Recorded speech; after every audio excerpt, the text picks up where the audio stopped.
Swami Vivekananda says that all differences in this world are of degree and not of kind, because oneness is the secret of everything. Now, this is really the essence of Advaita philosophy. Oneness.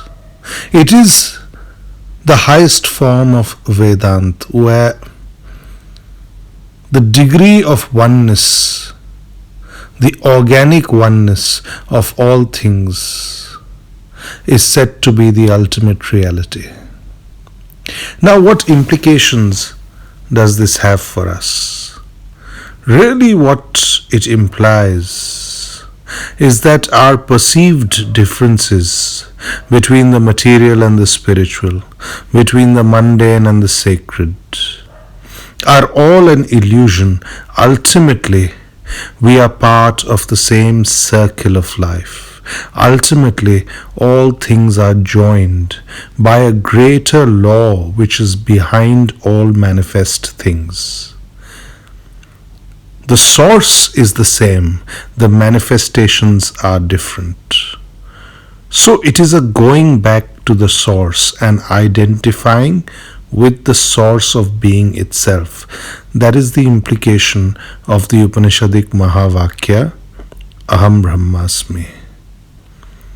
See, it's about absorbing within yourself the idea that all differences are to disappear.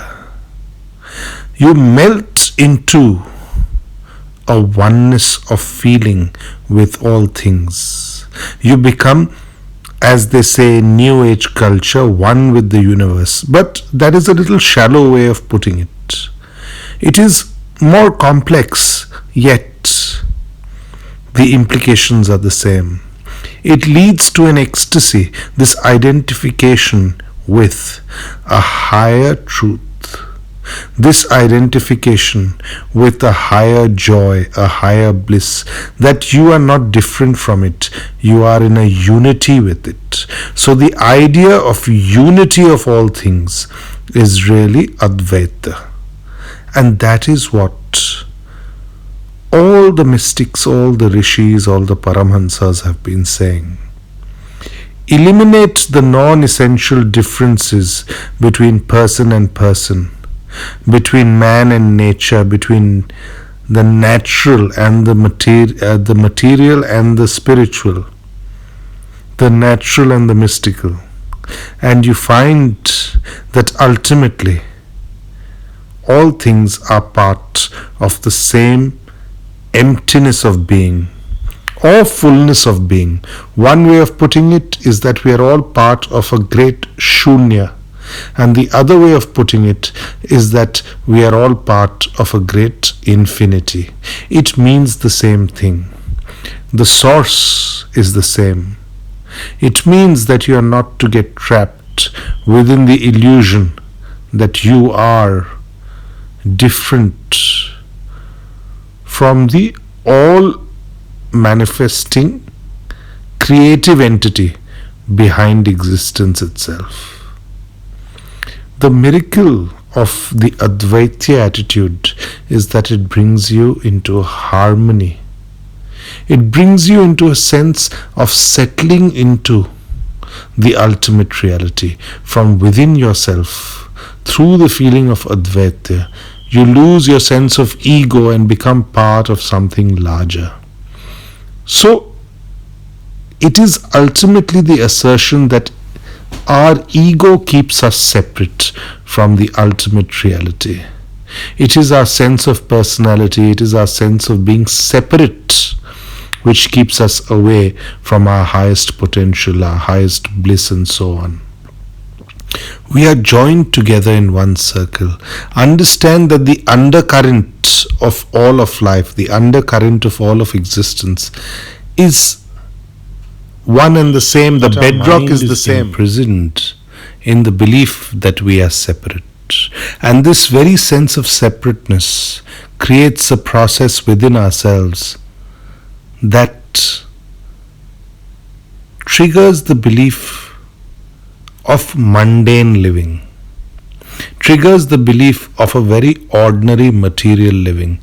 Hence, our sense of disbalance, our sense of boredom. By not identifying with the ultimate reality, we forget that we are a part of the center of things. We forget that we are really a very intrinsic part and parcel of that which we may call the immeasurable, the ageless, the timeless. You see, with the sense of Advaita, if you begin with that sense that you are part of this entirety of material spiritual energy which manifests as the cosmos, as the universe and so on, the doors of spirituality open to you. Because then your starting point becomes one of a greater multidimensionality. It becomes one of looking at things in a very universal manner. You look at your own self in a universal manner. You look at your own being as something more than you thought you were. And that itself creates a feeling of grace within you. Then everything else happens spontaneously. Your first step is correct, so everything else starts functioning in your life with greater harmony. You do not get anxious, you do not get bound down and worried over small things, because you do know that in your essence you are part of something far greater. You are an echo of the same energy which manifests all things. You are part of an infinite space. You are part of a great drama which is being played out. This cosmic drama. Yes, you have been given one part to play in it.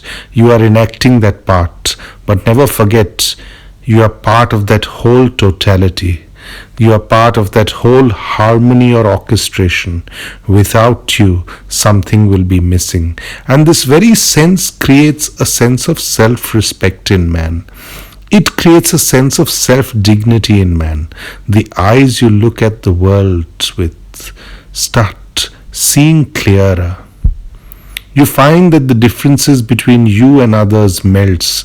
Nothing seems antithetical to you. Nothing seems like it is against you.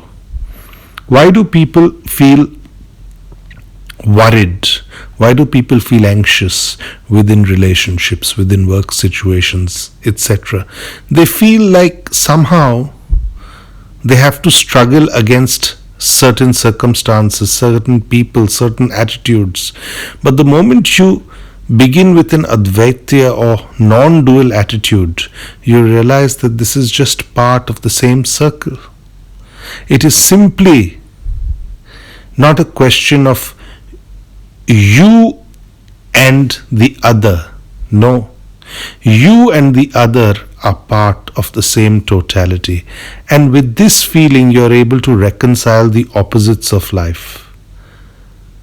Human beings live in opposites. Either we feel love or we feel hate. Either we feel depressed or we feel happy. But the state of balance is a state of inner joy no matter what. It is a state where the mechanism of heart, mind, body is functioning in a deeper unity, and only through that is the energy of your intrinsic self released with more grace, released with more harmony.